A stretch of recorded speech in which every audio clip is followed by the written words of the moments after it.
topic is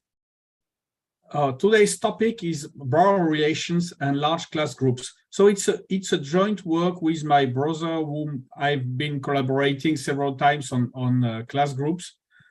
So right now, my brother works in a private company. He's doing artificial intelligence, but we still meet from time to time and make progress on these topics that we like very much.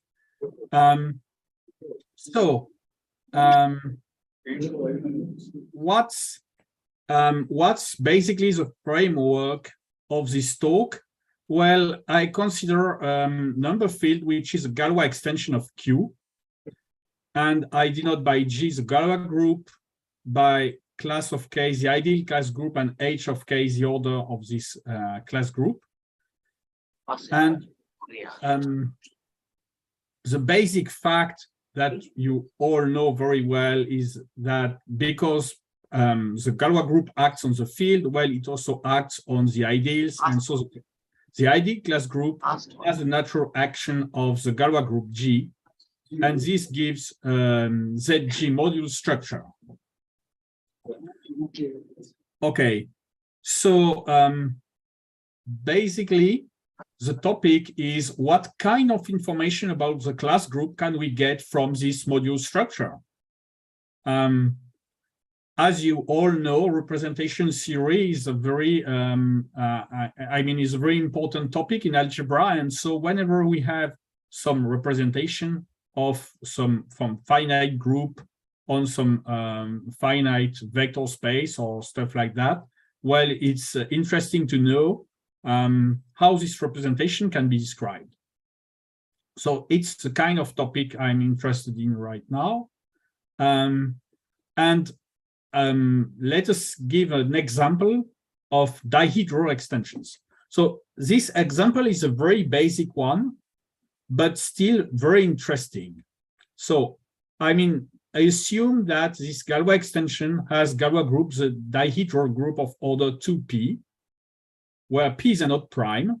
And if I write down the Galois group as generated by elements sigma and tau with tau of order 2 and sigma of order p, then I can consider fixed subfields of K, like K sigma and K tau.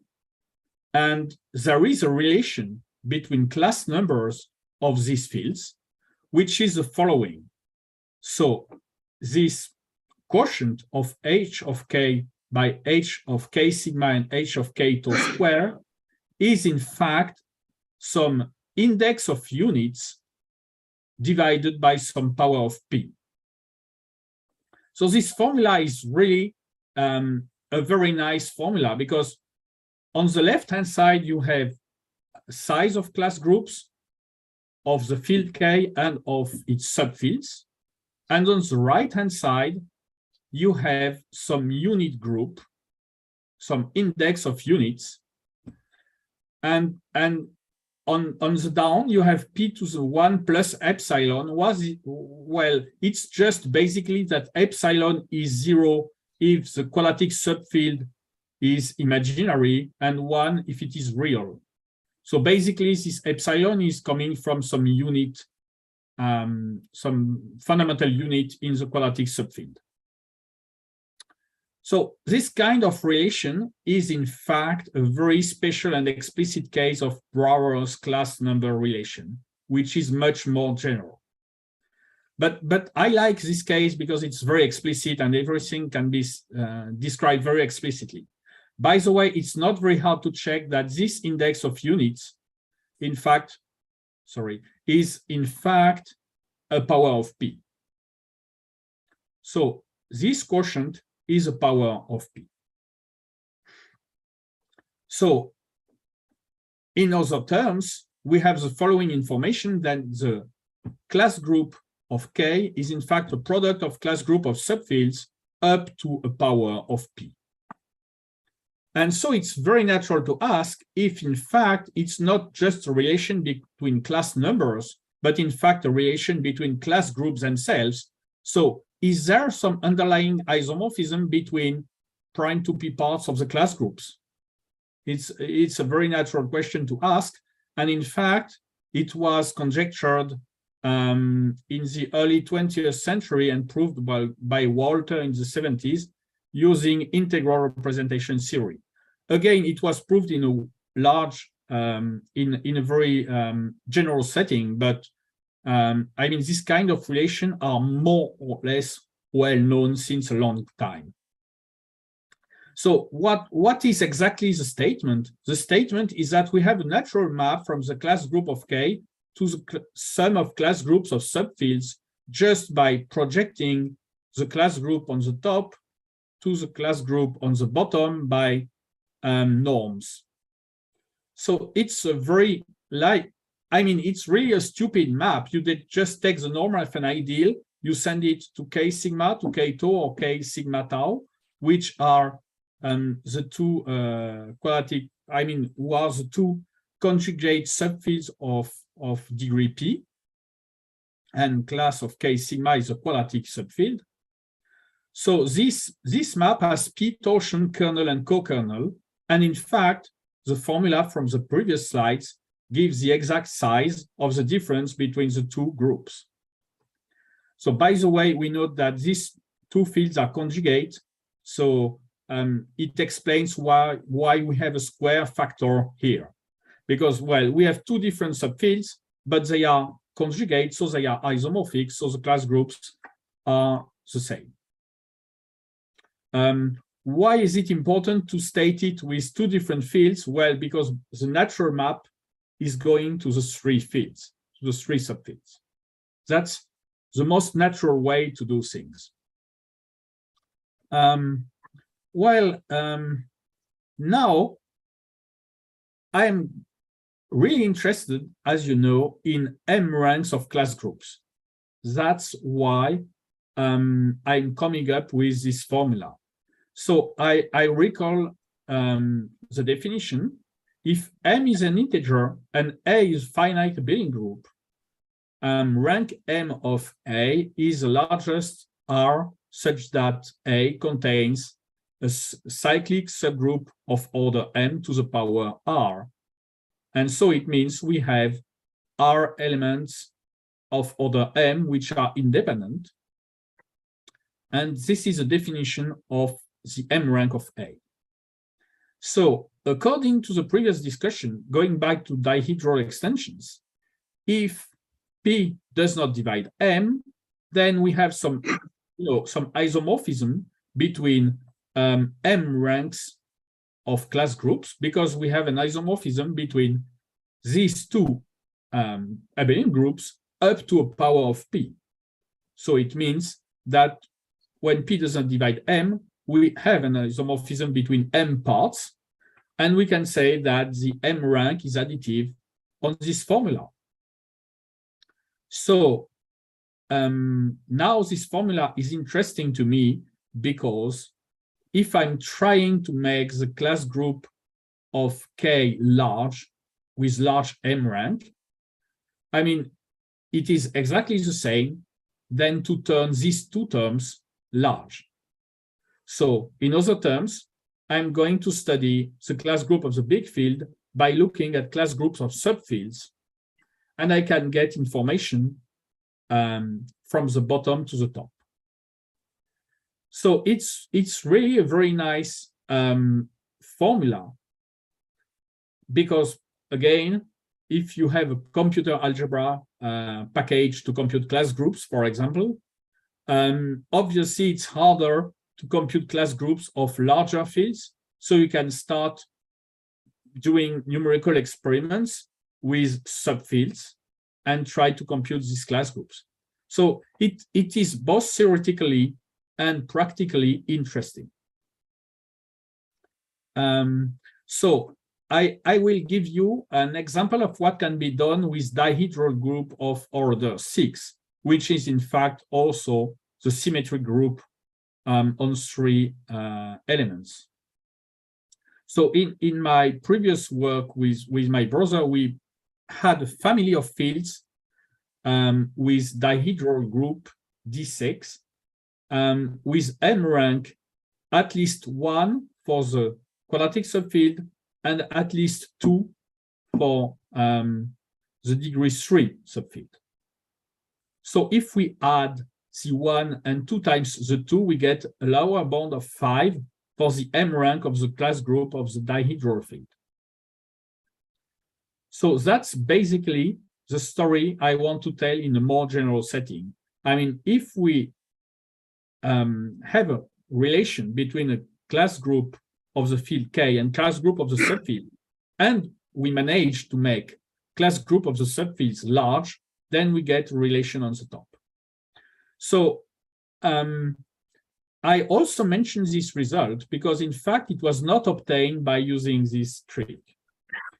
I mean, our result was obtained by directly proving that the group on the field on the top has a large M rank. It has M rank at least 5. So, in fact, we don't use the above formula for the proof, but we used it for numerical experiments.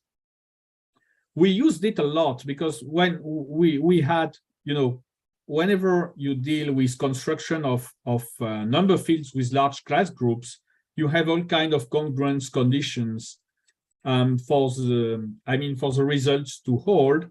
And so when dealing with a computer program, you need the program to run really quickly because you want to test a large number of cases.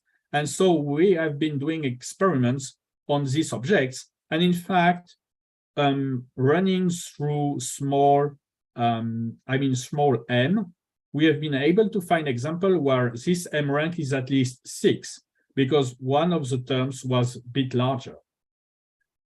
So again, it was part of the numerical experiment, but the main proof was not using this argument. I just want to point out that when constructing number fields of degree n with large class group, the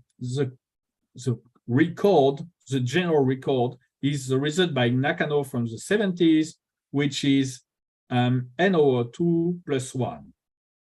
So fields of degree n, you can find families of fields of degree n with M rank at least n over 2 plus 1.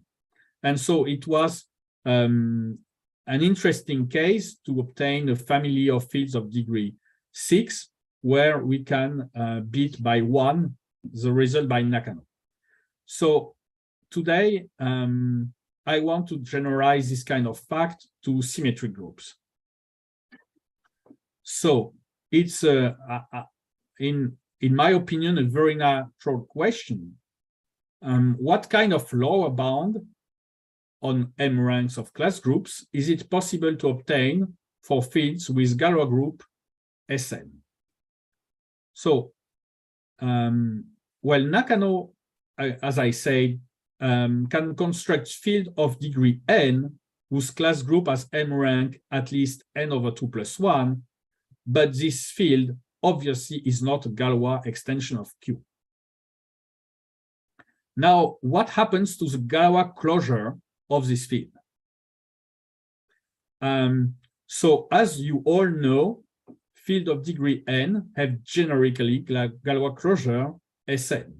So if Nakano's construction is random enough or generic enough, the Galois closure of his field should have Galois group Sn. And so it's natural to say what happens to this larger field, which obviously contains copies of L. So that was really the question on which the project started.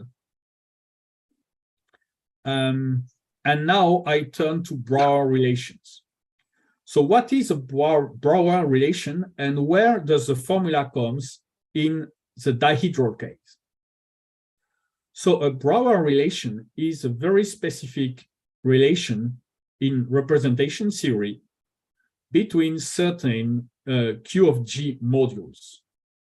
So typically, people in group theory would write the Brauer relation for the dihedral group D2P as follows. They say 1 plus 2 D2P is sigma plus 2 tau. So it sounds a little bit weird since we are writing a sum between subgroups is equal to another sum between subgroups. What do people mean by this kind of relation? What they do mean is the Q of G module corresponding to these subgroups are isomorphic. And when I say corresponding to the subgroup, you just mod out G by a subgroup. So 1 becomes Q of G, D2P, which is a full group, becomes 1, sigma becomes G over sigma, and tau becomes G over tau. And all these objects here are Q of G modules because, well, obviously, even if G mod tau is not a group, you may always consider the set of left classes mod tau. It's a set on which G acts, and so it has an action of G, and so it gives a Q of G module. So it's quite natural to consider this kind of relations when doing representation theory. So I want to give now an explanation why this Brauer relation in dihedral groups gives a relation between class groups. So we have an integral version of the Brauer relation. What I mean by an integral version is just a map, but of Z of G modules instead of Q of G modules. So remember, these two modules are isomorphic, and there is a very explicit map between these two. But now I say, what if I replace Q by Z, which is natural when doing integral representation theory? Well, I've got these two objects, which are ZG modules, and I can consider a very natural map. Well, if I take an element in ZG, I can mod it out by any subgroup. Well, it seems like an obvious thing to do if you want to construct maps between such modules. If you have a subgroup, you can just replace M by the set of left classes obtained, mod sigma obtained from M. The same for tau and sigma tau. So we get this kind of map between ZG modules.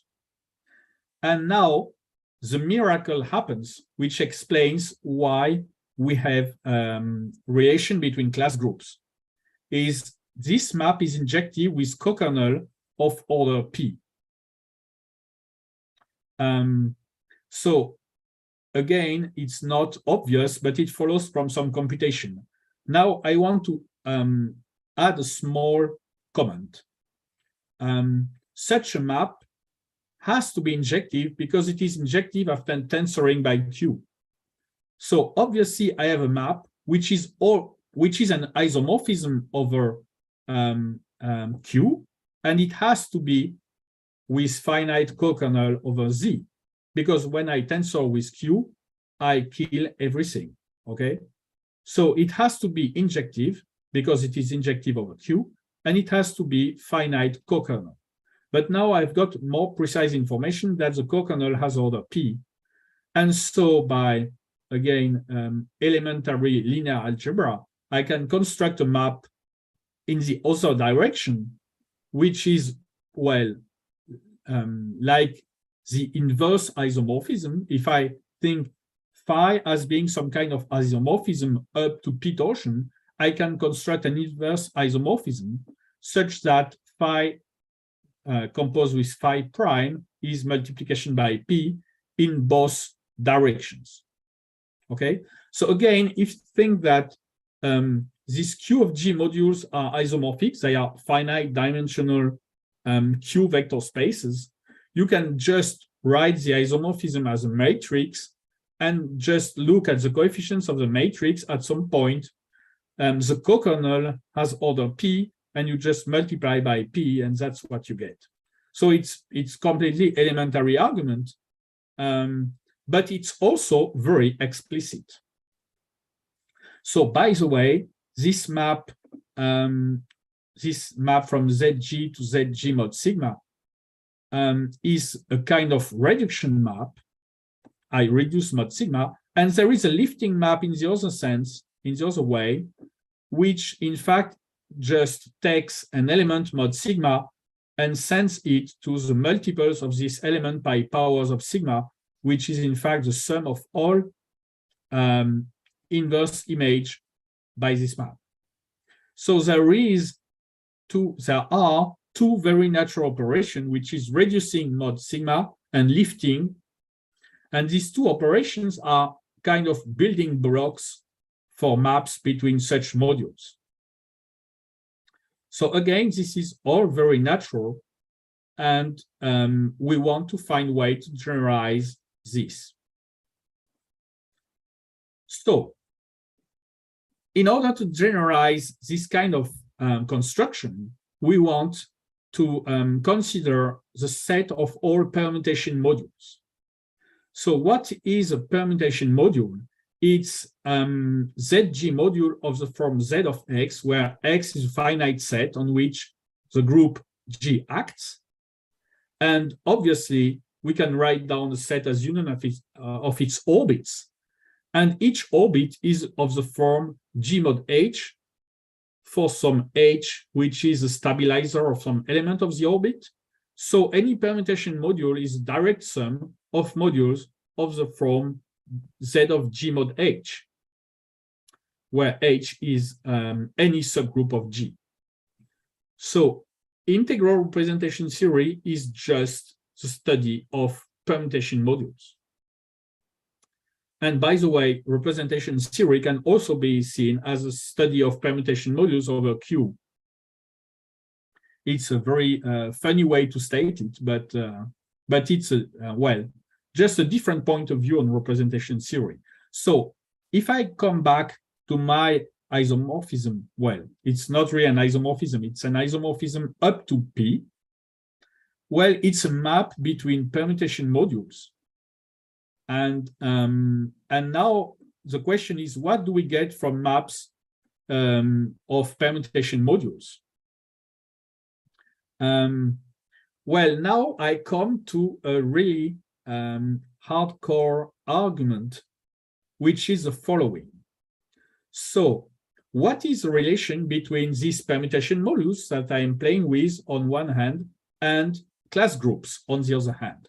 Well, because basically I can pick a permutation module with just one orbit, G of Z mod H, and send it to the class group of the invariance by H.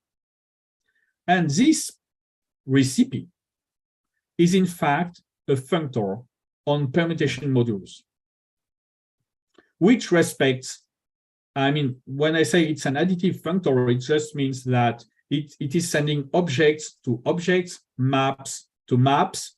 And in fact, if I consider sum or differences of maps, it's also going to send it to sums or differences of maps. So it respects also the additive structure that we have on ZG modules. So any kind of relation you prove on the side of permutation modules gives a relation on the side of class groups of subfields of K.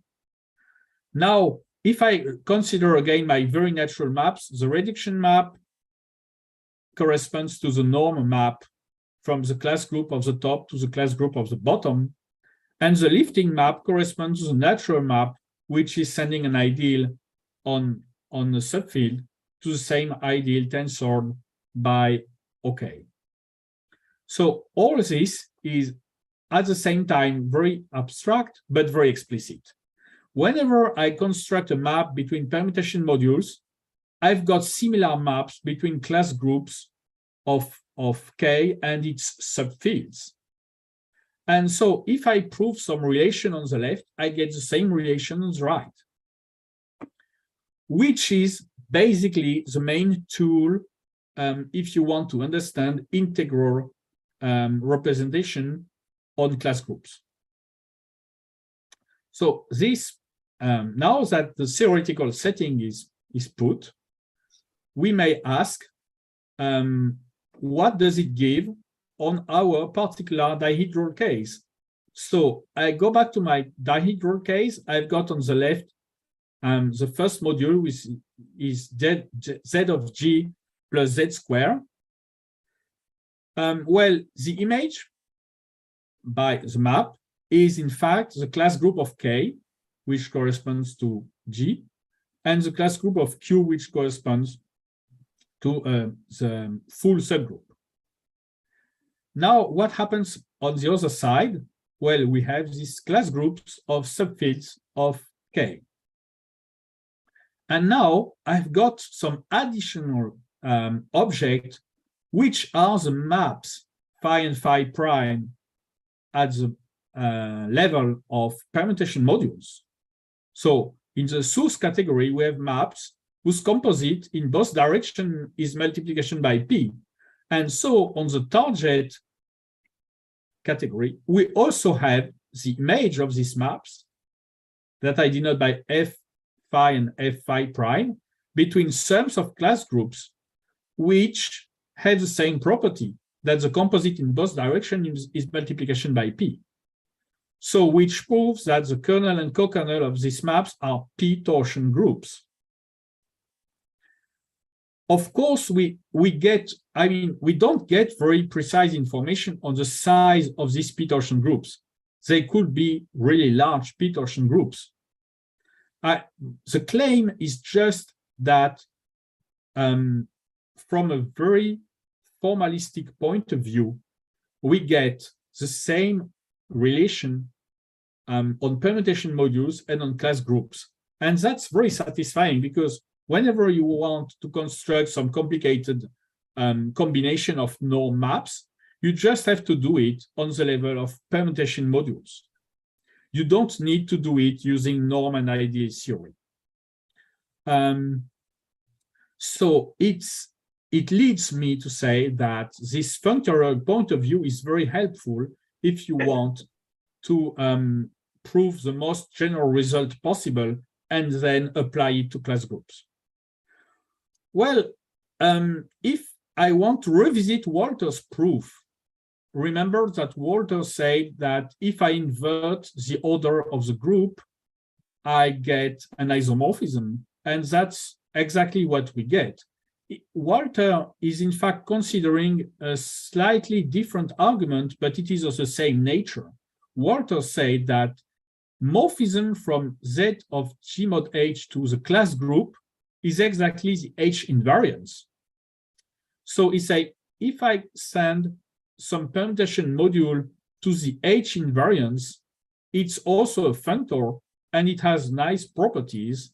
So now he also remarks that if I put invariance on the class group or the class group of the invariance, it's basically the same object after inverting the order of the group. Well, again, this is very easy to check doing norm theory. You just go up and down between the H invariance and the class group of the H invariance. And they are basically the same object up to 2p torsion. So what I just want to say is we have basically the same arguments and Walter, but we get something more general because we don't need to invert 2p. So the gain from the functorial approach is that we have a final control on primes one should invert. Here in the dihedral case, p is enough. And we get information about the kernel and co-kernel of the map, provided we get this map phi and phi prime. So we get final information, provided we can make an explicit construction of maps phi and phi prime in both directions, which may be very tricky, by the way. So that was our, let us say, our fine generalization of Walter's proof. And now I want to give another kind of application of this technique. Well, as you know, whenever you have some categorical point of view, not only you have a clear point of view of what's happening, but also you may be able to generalize it to other settings, which is an important source of new results in mathematics. And so you can also consider that the Kani-Rosen decomposition theorem for Jacobians of curves is exactly the same than Walter's proof of Brauer relations in class groups. Well, I want just to say a few words about this Kani-Rosen theorem. Well, in the setting of Kani-Rosen, we have a smooth projective curve of a field and a finite group of automorphisms of the curve. Then Brauer relations in the group G give rise to a decomposition of the Jacobian of the curve as product of Jacobians of subcovers. So now, for people who like algebraic geometry, this is a very nice decomposition because a Jacobian of a curve may be a very complicated object to handle. And if you get Jacobian of subcovers, you may have easier curves to work with.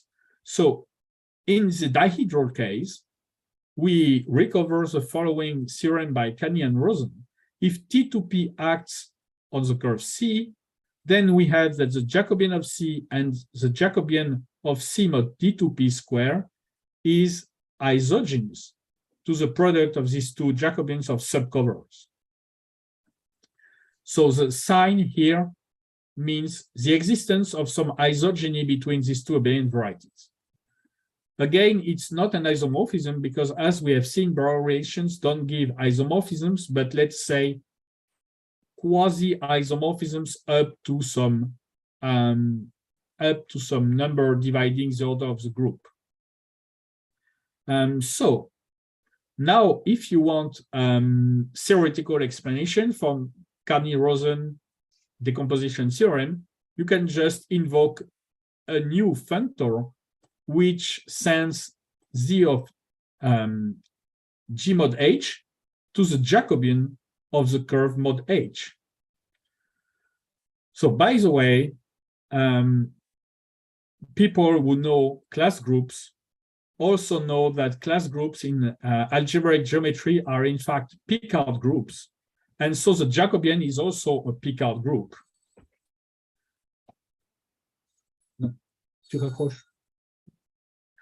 I'm sorry. So the Jacobian is also some Picard group, and so it's not surprising that class groups and Picard groups behave in similar ways, and that in both cases we have a functor.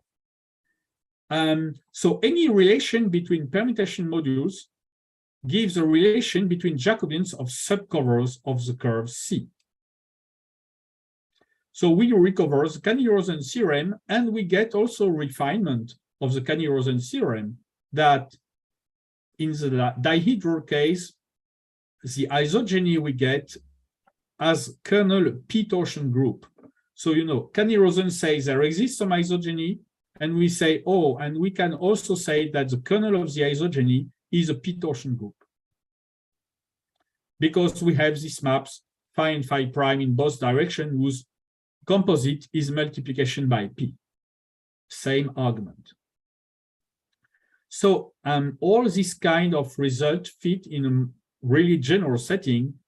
And now we turn back to another setting, which is the Birch and Swinnerton-Dyer conjecture.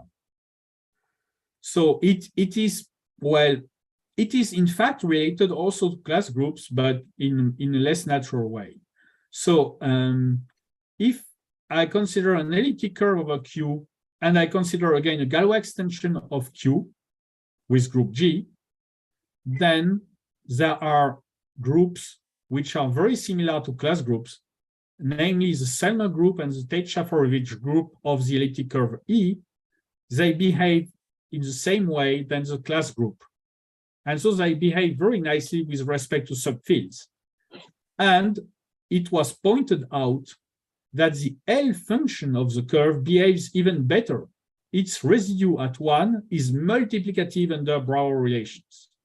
So it's really a very, very strong statement, because whenever I've got a Brauer relation for Q of G modules, I can say that some product of residues of L function behave the same way.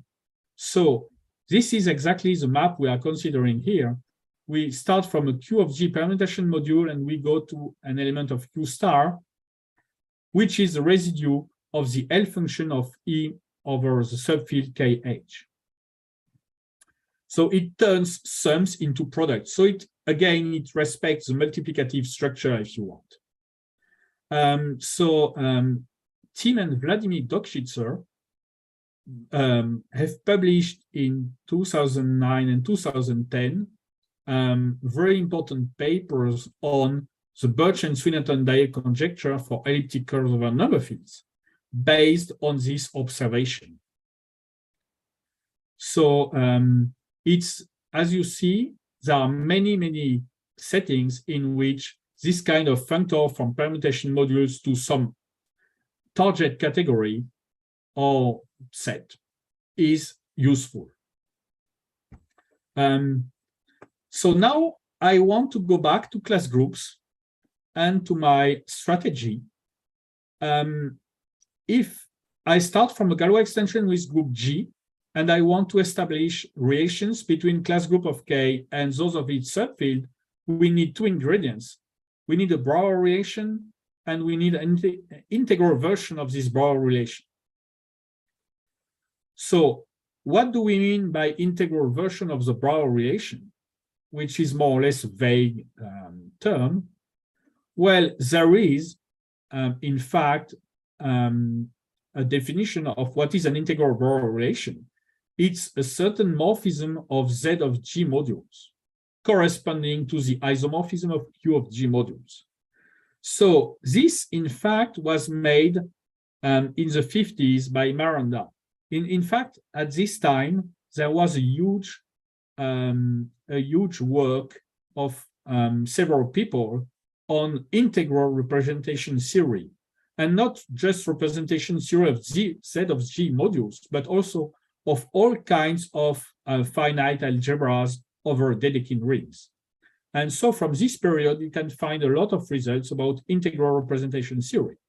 And the result by Miranda is really striking. If I start from some isomorphism of Q of G permutation modules, I can find an integral version of this morphism, which becomes an isomorphism after tensoring by Z of 1 over the order of the group. So up to the order of the group, I've got an isomorphism of Z of G modules. But now, what can I get more? In fact, it's hard to get finer information. So such a map is injective for obvious reasons and has a co-kernel of D torsion for some D whose prime factors are the same as the prime factors of G. So now, from this fact, and from obvious, results about ZG lattices, you can find a map in the other direction whose composite is multiplication by D. So we can really recover what happens in the dihedral case. For any Brauer relation, we can find an integral version of it and a map in the other direction whose multiplication in both ways is, in fact, multiplication by D. But what is really striking is that we don't have a control on D. For a long time, I thought that D would be some divisor of the order of the group, but in fact, it could be more complicated. It could be even some power of the order of the group. So in short, you know which primes divide D, but you don't really control the size of D. It will be a really nice result to, investigate what kind of D we can obtain. This is not contained in Miranda's paper. But Miranda's paper is very nice because also he explains that if we can find some local isomorphisms, then we can glue them into some global isomorphism. So we can somehow optimize the co-kernel in the ring of p-adic numbers and then go globalize again. So there is kind of local global principle for such maps. So what kind of Brauer relations can we expect in a finite group? In fact, the first remark is that cyclic groups don't have Brauer relations. And non-cyclic groups always do have Brauer relations. So we know that our trick of playing with subfields cannot work for cyclic Galois extensions, but there is always a hope to do it for non-cyclic Galois extensions. Now, the kind of Brauer relation we are interested in relates the fields on the top to the subfields. And again, not every Brauer relation is going to do that. It could be just a relation between subfields, strict subfields, and not the whole field, for example. And in fact, very recently, Bartel and Dockschitzer gave a classification of all possible Brauer relations in all finite groups. So they have some finite list, which is very explicit, of what they call primitive relations. And these are the building blocks for all Brauer relations in all finite groups, in the sense that you can generate all these Brauer relations by looking at quotient or subgroups and inducing or restricting Brauer relations. So it's very nice that there is a complete description of all possible Brauer relations. Because, for example, if some relation cannot be found, we can find in the list if it exists or not.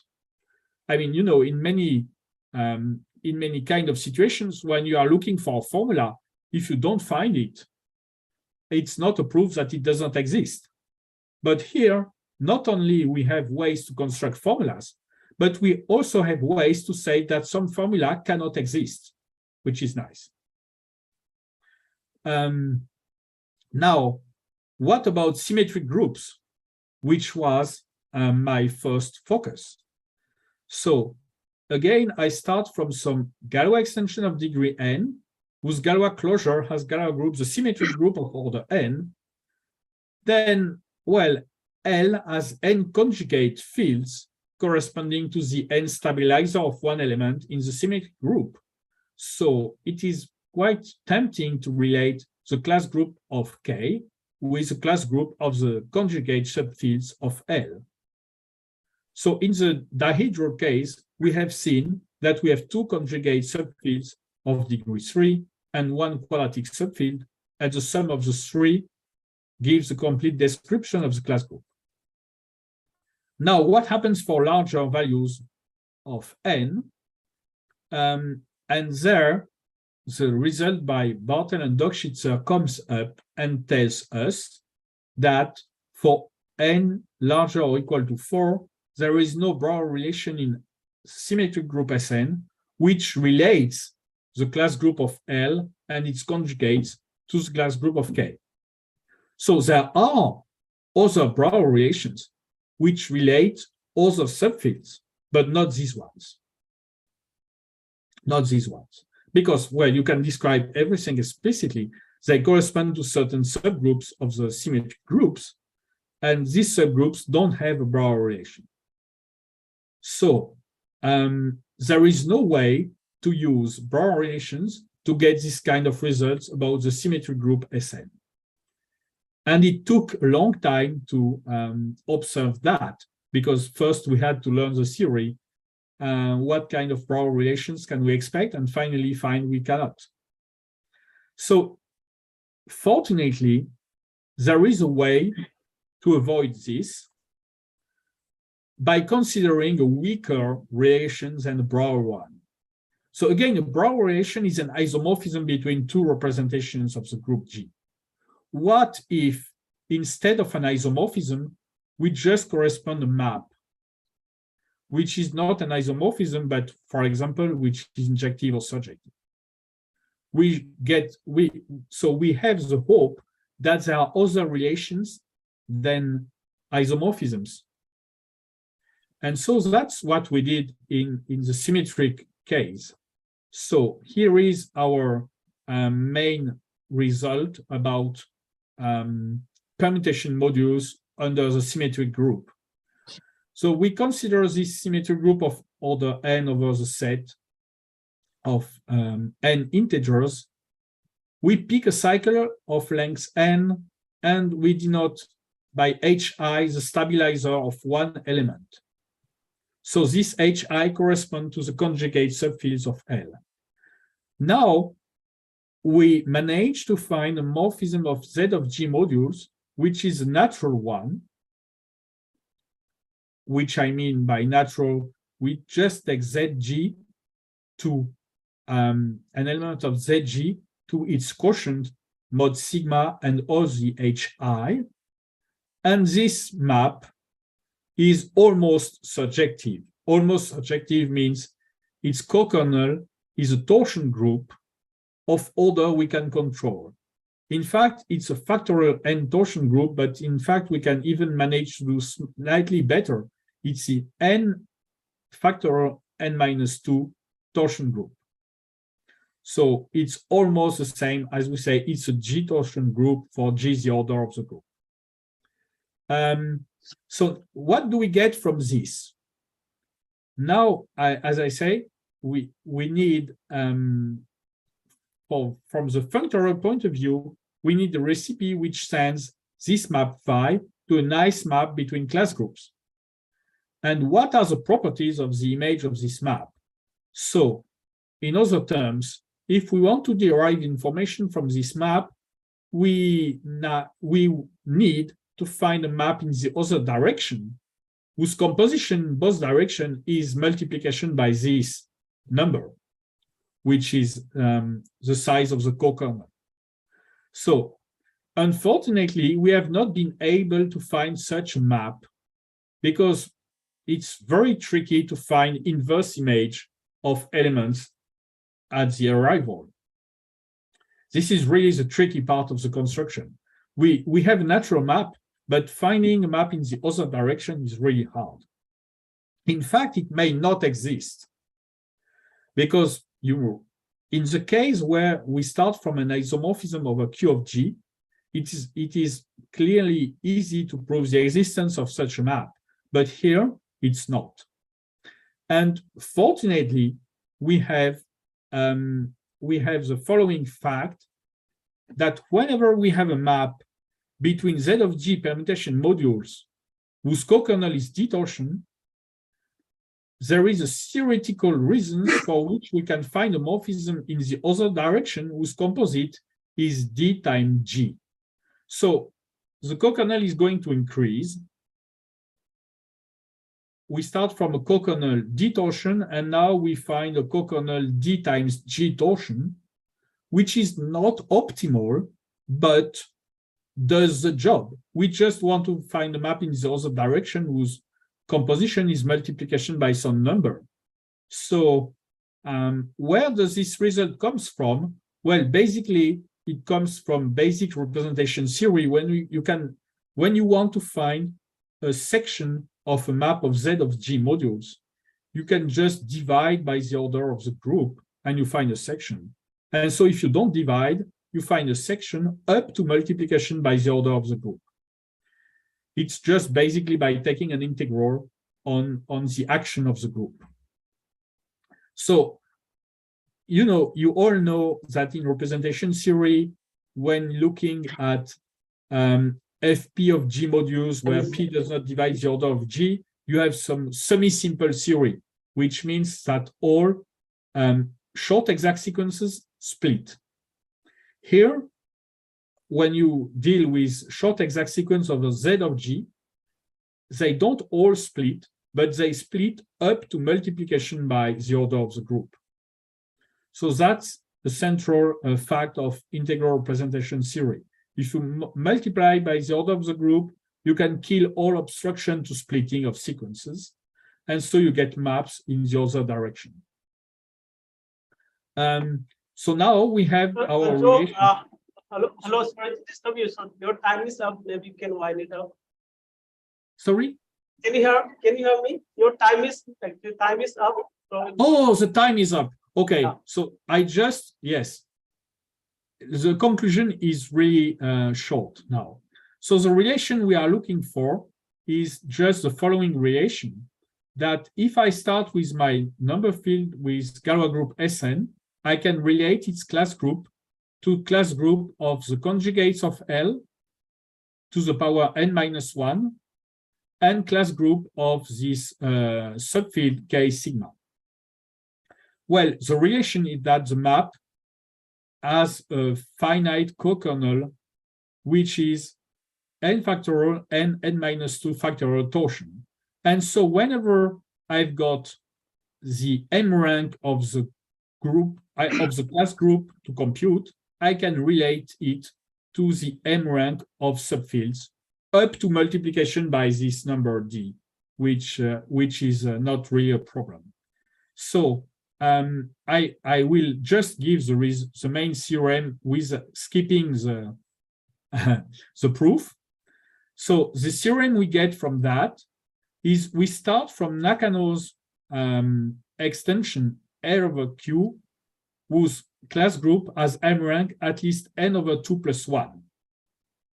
Then, because we have n minus 1 copies of L, we can just multiply this lower bound by n minus 1, and we get a lower bound on the M rank of the class group of K.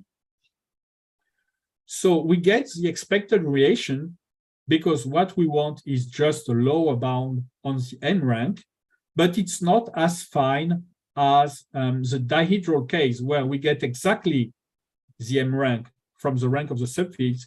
Here we just get a lower bound on the M rank. So it could be the case that you should add some additional information on some other subfields in order to get the full M rank of the field K.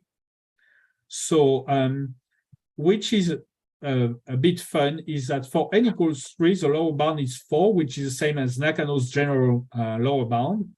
But as I said, using another family, we achieve 5 in the talk I gave last year.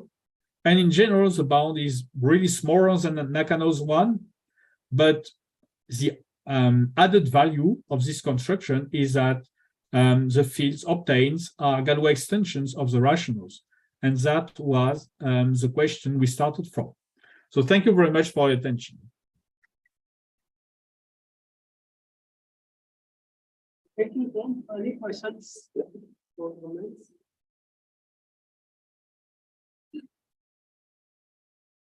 I was just asking Jen, are you working on some other groups also?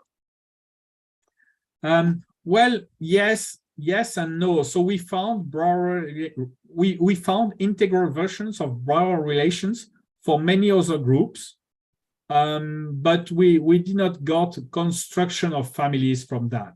We just got a nice integral version of Brauer relations.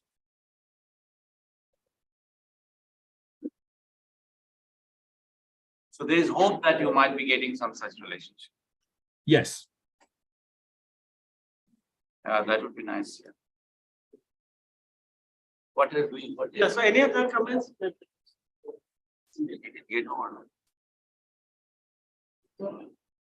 It's not less like also one more question. Yes. Yes, I have one question. At least, how can you hear him? Well, yes, I can hear you. Not very good quality, but I can hear you. Hello. I hope it's better now. Hello. Yes. Can you transfer this sort of relations as some identities with respect to L functions, for example? Let's say, for example, if you take the SP case, you take the symmetric group of on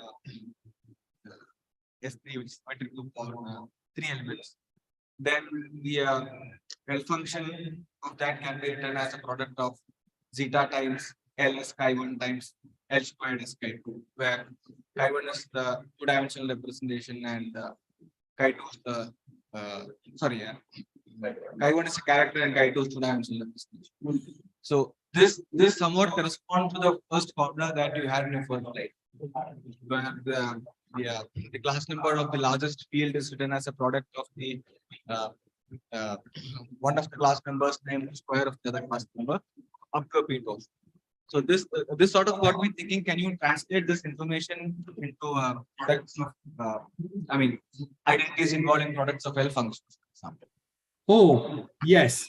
So in fact, if I understand well, you ask if there is a proof of this kind of formula using L functions. Yes, using the analytic class number formula, you can find such relations. So, which is exactly what the Dockschitzer browser did with L functions of elliptic curves. You can do it with a zeta function of number field and get information of class numbers. But then you get only the class numbers and not the class groups. So you get just information on the order of the groups. Okay.